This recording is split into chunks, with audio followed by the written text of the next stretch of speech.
নমস্কার বন্ধুরা, আমি সুজাতা। আজকে আপনাদের সামনে নিয়ে আসলাম সেই পটলডাঙ্গার বিখ্যাত চার মূর্তির আবার কিছু কাণ্ড কারখানা।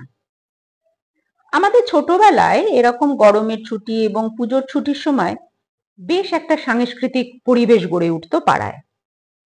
তার থেকে আমরা অনেক বড় বড় শিল্পী হয়েছে কিনা বলতে পারবো না, তবে বেশ অমলিন অনেক স্মৃতি পেয়েছি।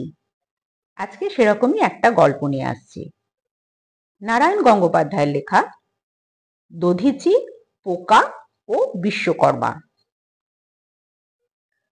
আপাতত গভীর অরণ্যে ধ্যানে বসে আছি। বেশ মন দিয়েই ধ্যান করছি। শুধু কতকগুলো পোকা উড়ে উড়ে ক্রমাগত নাকে মুখে এসে পড়ছে, আর এমন বিশ্রী লাগছে যে কি বলবো। নাকে ঢুকে সুড়সুড়ি দিচ্ছে, কানের ভেতরে ঢুকে ওই গভীর গহ্বরটার ভেতরে কোনো জটিল রহস্য আছে কি না সেটাও বোঝার প্রাণপণ চেষ্টা করছে। একবার ঢোক গিলতে গিয়ে ডজনখানেক খেয়েও ফেলেছি। খেতে বেশ মৌরি মৌরি লাগলো, কিন্তু যা বিকট গন্ধ! বমি করতে পারতাম, কিন্তু ধ্যান করতে বসলে তো আর বমি করা যায় না। তাড়াবো সে উপায়ও নেই, কারণ আমি এখন সমাধিস্থ। এক্কেবারে নিষ্কম্প হয়েই থাকতে হবে আমাকে। আমি গোড়াতেই বুঝেছিলাম এরকম হবে। হাবুলকেও বলেছিলাম কথাটা, কিন্তু সে তখন ইন্দ্রত্ব লাভ করে কৈলাসে শিবের কাছে যাওয়ার কথা ভাবছে। আমলই দিলে না, বললে, যা যা, এইসব ফ্যাস ফ্যাস করিস না। অরণ্যে পোকা থাকেই, এবং নাকে মুখেও তার আইসা পড়ে। চুপচাপ বরদাস্ত কইরা যা, না হইলে মহর্ষি হবি কেমনে। তা বটে, তবে একটা জিনিস আমি হাড়ে হাড়ে বুঝেছি, মহর্ষিদের মেজাজ অমন ভীমরুল চাকের মতো কেন হয়, আর তারা কথায় কথায় অমন তেরে ব্রহ্মসাপী বা ঝাড়ে কেন। আরে বাবু, ধৈর্যের একটা সীমা আছে তো মানুষের। নাকে মুখে এমন পোকার উপদ্রব হলে শান্তনুর মতন শান্ত মানুষে যে দুর্বাসা হতে বাধ্য, এ ব্যাপারে আমার আর তিল মাত্র সন্দেহও নেই। আচ্ছা, জ্বালাতনই পড়া গেল বাস্তবিক। সত্যি বলছি, আমি প্যালারাম বাড়ুজ্যে প্যালা জ্বরে ভুগি আর বাসক পাতার রস খাই। আমার কি দায়টা পড়েছে মহর্ষি টহর্ষির মতো গোলমেলে ব্যাপারে পা বাড়িয়ে। পটলডাঙ্গার গলিতে থাকি, পটল দিয়ে শিং মাছের ঝোল আর আতপ চালের ভাত আমার বরাদ্দ। এক মুঠো চানাচুর খেয়েছি কি না পেটের গোলমালে আমার পটল তুলবার জো। এহেন আমি এক্কেবারে গরুর মতো বেচারা লোক। আমি শেষে পড়লাম 6 হাত লম্বা আর 42 ইঞ্চি বুকওয়ালা টেনিদার পাল্লায়। আর টেনিদার পাল্লায় পড়া মানে যে কি, যারা পড়নি তারা ভাবতেই পারবে না। গড়ের মাঠের গোড়া থেকে চোরা বাজারের চালিয়ার দোকানদার পর্যন্ত ঠেঙিয়ে একেবারে রক্ত। হাত তুললেই মনে হবে রদ্দা মারলে, দাঁত বার করলেই বোধ হবে কামড়ে দিলে। এই ভৈরব ভয়ঙ্কর লোকের খপ্পরে পড়েই আমাকে এখন মহর্ষি হয়ে ধ্যান করতে হচ্ছে। কি আর করি, বসে আছি তো আছি। অরণ্যের ভেতরে একটা ফুটো, সেখান দিয়ে দেখছি হতভাগা হাবুলের নাক বেরিয়ে আছে। পোকার কামড়ে জেরবার হয়ে ভাবছি ওই নাকেই একটা ধা করে ঘুষি বচাবো কিনা। এমন সময় শিষ্য দধিমুখ প্রবেশ করলো। দধিমুখ বললে, প্রভু, আছে নিবেদন। বললাম, কহ বৎস, শুনিব নিশ্চয়। দধিমুখ বললে, কালই নিশি শেষে দেখিলাম আশ্চর্য স্বপন। দেখিলাম প্রভু যেন দেবদেহ ধরিয়া হরিয়া অগ্নিময় রথে চলেছেন মহাব্যোমে ছায়াপথ করি বিদারণ। সত্রাসে কহিনু কাঁদি, ওয়াক থু থু থু থু। আরে কি পোকা! থু থু করে দধিমুখ সেটা আমার গায়ে ঝেড়ে দিলে। শিষ্যের আস্পর্ধাখানা দেখো একবার। রাগে আমার শরীর জ্বলে গেল, টিকি খাড়া হয়ে উঠলো ব্রহ্মতেজে। কিন্তু শিষ্যকে শাপ দিলেই তো সব মাটি। মনে মনে ভাবলাম, দাঁড়াও চাঁদু, তোমাকেও শায়েস্তা করতে হচ্ছে।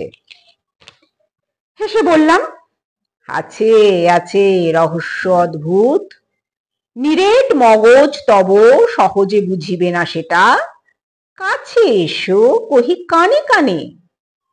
দধিমুখ হাঁ করে তাকিয়ে রইল আমার মুখ থেকে।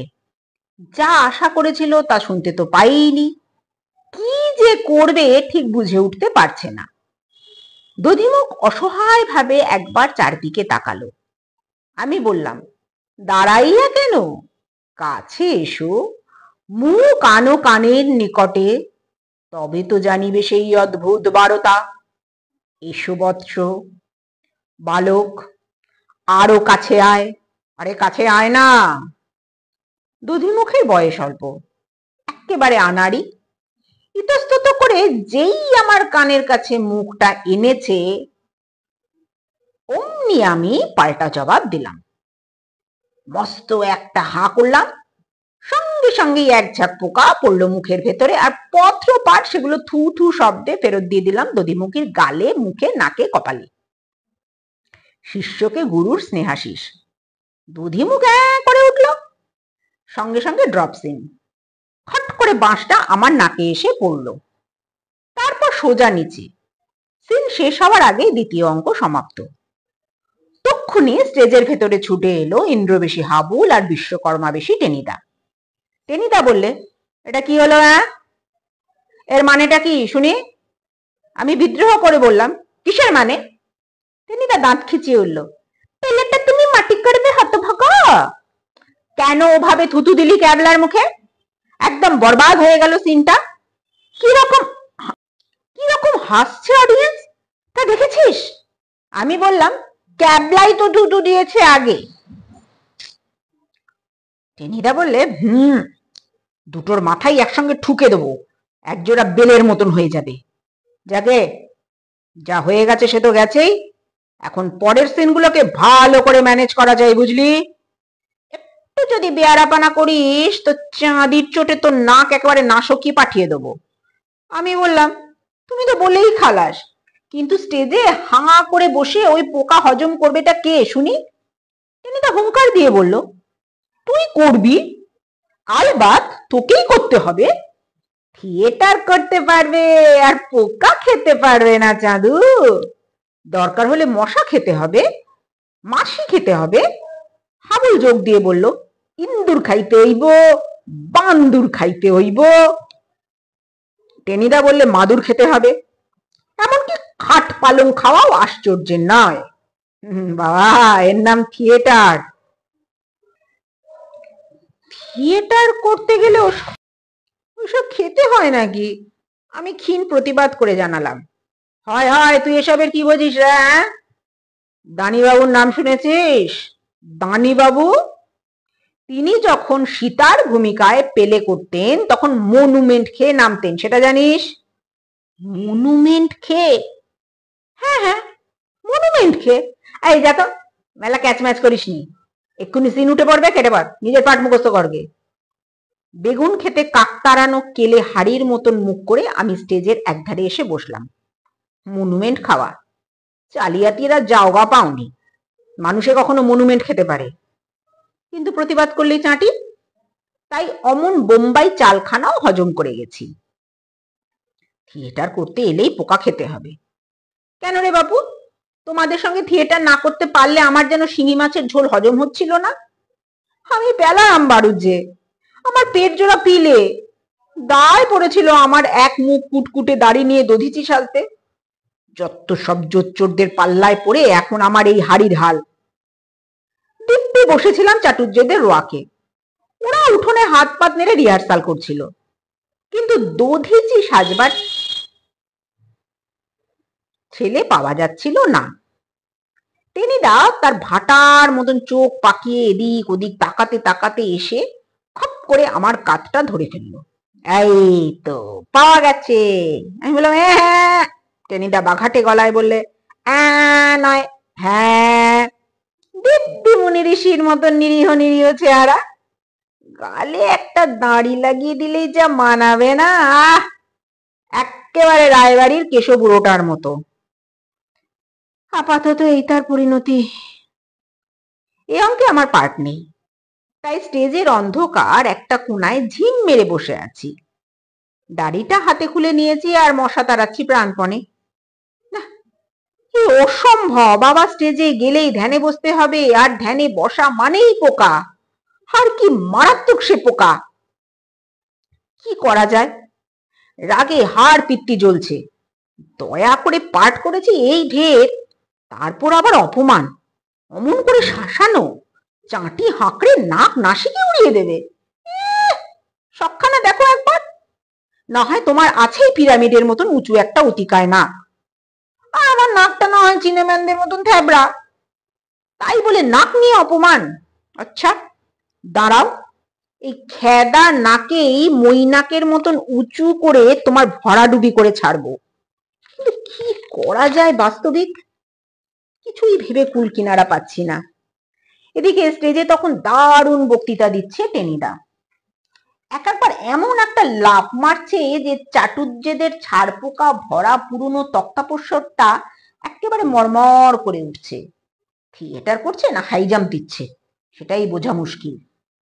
স্টেজ ম্যানেজার হাবুল পাশ দিয়ে যাচ্ছিল, বললে, এই পেলা, অমন ভূতের মতন অন্ধকারে বসে আসোস কেন রে? বললাম, একটু চাওয়া খাওয়া ভাই, গলাটা শুকিয়ে কাঠ হয়ে গেছে। হাবুল নাকটা কুচকে বলল, অত চা খায় না, যা পাঠ করছোস তাই আবার চা? Adding insult to injury. আমি অন্ধকারে দাঁত বের করে হাবুলকে বেশ ভেঙচে দিলাম, কিন্তু হাবুল দেখতে পেল না। চম্পট দেবো দাড়ি ফাড়ি নিয়ে সোজা চলে যাব বাড়িতে। দধিচি সিনে যখন দেখবে আমি বেমালুম হাওয়া, তখন টেট্টি পাবে মজা কাকে বলে। তাতে বিশেষ সুবিধা হবে না। তারপর কাল সকালে আমায় বাঁচায় কে? পটলডাঙ্গার বিখ্যাত টেনিদার বিখ্যাত চাঁটিতে এসে পটল তুলতে হবে। না না, ওসব নয়, সাপও মরবে, লাঠিও ভাঙবে না, এমন জব্দ করে দেব যে কিল খেয়ে কিলটি সোনামুখ করে গিলে নিতে হবে। টেনিদার 32 পাটি দাঁতের সঙ্গে আর একটা দাঁত গজিয়ে দেবো, যার নাম আক্কেল দাঁত। আর সেই সঙ্গে টেনিদার ওই ধামাধারা স্টেজ ম্যানেজার হাবুল সেনকেও টেট্টি পাইয়ে দিতে হচ্ছে। ভগবানকে ডেকে বললাম, প্রভু আলো দাও, এই অন্ধকারে পথ দেখাও। এবং প্রভু আলো দিলেন। হাবুলকে বললাম, ভাই 5 মিনিটের জন্য একটু বাড়ি থেকে আসছি। হাবুল আটকে উঠে বলল, কেন? এই পেটটা একটু কেমন কেমন করছে। এই সারছে রে, যত সব পেট্রোগানিয়া কারবার, শেষদায় ডুবাইবে মনে হয়। তোর পাট যে একটু পরেই আছে। আমি বললাম, না না এক্ষুনি আসছি। মনে মনে ভাবলাম, পেট কার কেমন একটু পরেই দেখা যাবে। মনুমেন্ট খাইয়ে পাঠ করতে চাও? দেখি দেখি আরো কত গুরুপাক জিনিস হজম করতে পারো। ঠিক 5 মিনিটের মধ্যেই আমি ফিরলাম। ডাক্তার ছোট কাকার ওষুধের আলমারিটা হাতড়াতে বেশি সময় লাগেনি। একেবারে মোক্ষম ওষুধটি নিয়ে এসেছি। হিসেব করে দেখেছি আমার পার্ট আসতে আরো প্রায় ঘন্টাখানেক দেরি। এর মধ্যেই কাজ হয়ে যাবে।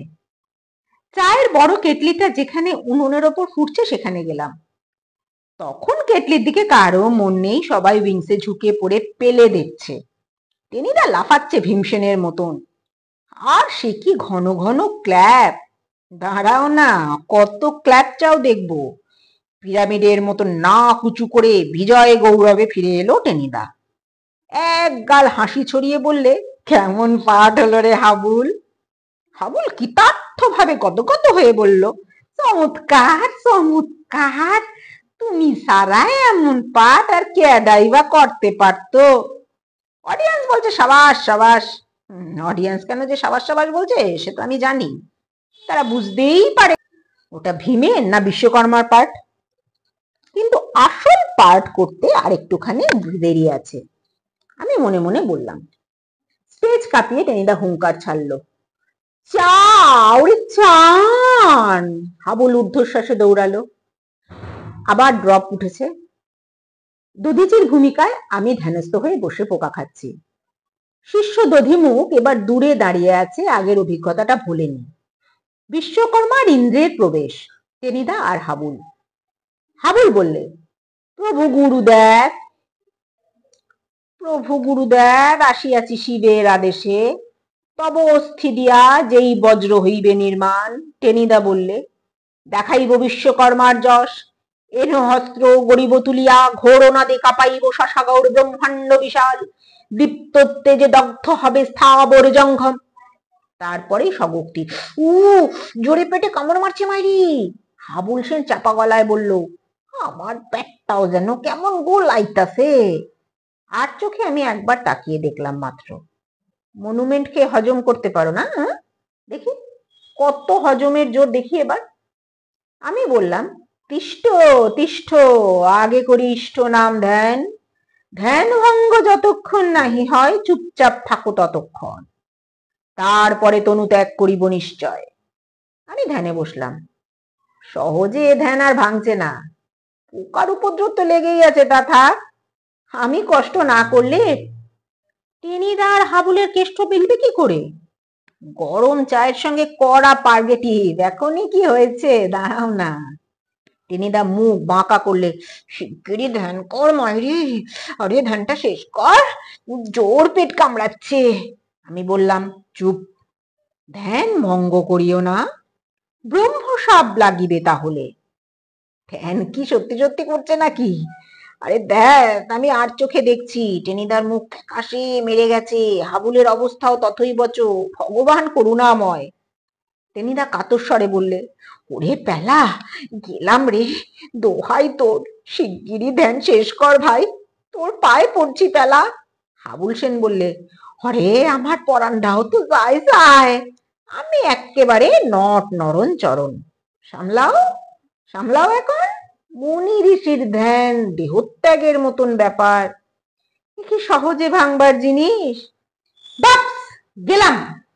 এক লম্ফে টেনিদা অদৃশ্য, একেবারে সোজা অন্ধকার আমতলার দিকে, পেছনে পেছনে হাবুল।